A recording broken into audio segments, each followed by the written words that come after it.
से जुड़ी हुई, क्योंकि 14 अगस्त से शुरू होने वाली आम आदमी पदयात्रा का नेतृत्व इस बार मनीष सिसोदिया करेंगे। और यह खबर आप इंडियन एक्सप्रेस के साथ साथ कई अन्य अखबारों में भी देख पाएंगे। आम आदमी पार्टी ने कहा कि पूर्व उप मुख्यमंत्री मनीष सिसोदिया 14 अगस्त से पदयात्रा की शुरुआत करेंगे और अगले साल होने वाले दिल्ली विधानसभा चुनाव की तैयारियों का नेतृत्व करेंगे मनीष सिसोदिया।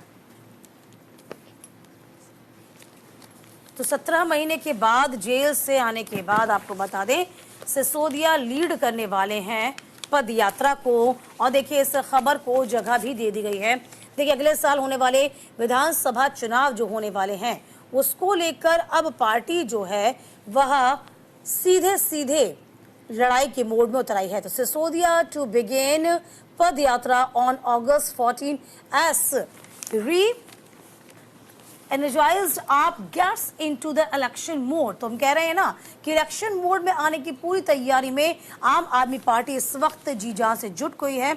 और इसी को लेकर आपको बता दें पदयात्रा is on the cards of the former Delhi deputy minister Manish Sisodia who was released on the bail Friday after remaining in the jail 17th month in the excise policy case। The Padyatra is the departure for Sisodia, who has always been seen as more a police and the organization leader। अब कहा जा रहा है ना कि देखिए जाहिर सी बात है कि 17 महीने जेल में रहने के बाद साफ तौर पर मनीष सिसोदिया जब बाहर आए तो थोड़े आक्रामक जरूर नजर आ रहे हैं।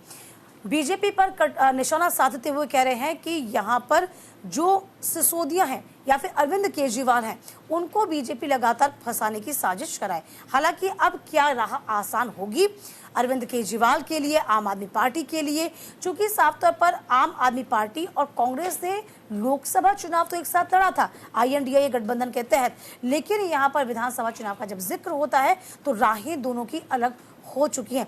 उस पर से भी अब अपनी छवि को सुरभि पाक साफ दिखाना बहुत लाजमी हो जाएगा विधानसभा चुनाव के दौरान। तो देखने वाली बात यही होगी कि विधानसभा चुनाव जब होगा तब किस तरीके से आम आदमी पार्टी लोगों के बीच में जाएगी और अपनी छवि को बेहतर करके दिखाने की कोशिश करेगी। बिल्कुल दीपिका, क्योंकि देखिए सबसे बड़ा सवाल यही है कि जिस तरीके के आरोप आम आदमी पार्टी को लेकर के लगे हैं और ये कहा जाता है कि जिस ईमानदारी का हवाला हमेशा से आम आदमी पार्टी देती रही है, लेकिन वो ईमानदारी कहाँ नजर आ रही है। सत्येंद्र जैन भी सलाखों के पीछे गए, मनीष सिसोदिया भी सलाखों के पीछे गए, अरविंद केजरीवाल जो कि मुख्यमंत्री भी है दिल्ली के, आम आदमी पार्टी के मुखिया भी, ऐसे में वो भी सलाखों के पीछे गए, संजय सिंह भी सलाखों के पीछे गए।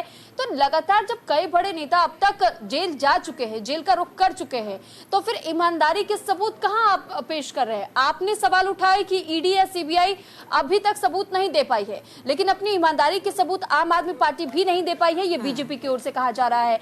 ऐसे में जो तकरार की स्थिति हम पार्टियों के बीच में देख रहे हैं, तो वही आम जनता खुद भी इस वक्त कंफ्यूजन के स्टेट में है कि आखिर वो भरोसा करे तो किस पार्टी पर करे। देखिए आपको भी याद होगा अन्ना हजारे ने भी साफ तौर पे कहा था जब शराब नीति घोटाले का पूरा मामला सामने आया था, अरविंद केजरीवाल जेल में, जिन्होंने कहा था अरविंद केजरीवाल वही व्यक्ति हैं जो शराब को लेकर लगातार विरोध कर रहे थे। और ये देखिए विडंबना ही है कि शराब नीति घोटाले के मामले में ही अरविंद केजरीवाल सजा में काट रहे हैं, यानी कि जेल में इस वक्त हैं। तो फिलहाल देखिए ये बहुत मुश्किल हो जाएगा, क्योंकि हम वापस कह रहे हैं ये दो बातें हैं। एक तो विकास दिखाना पड़ेगा अरविंद केजरीवाल एंड पार्टी को, दूसरी बात यह है कि जनता के बीच आप किस छवि को लेके जाएंगे, उस छवि को भी पाक साफ दिखाया जाना बहुत लाजमी हो जाएगा। चलिए फिलहाल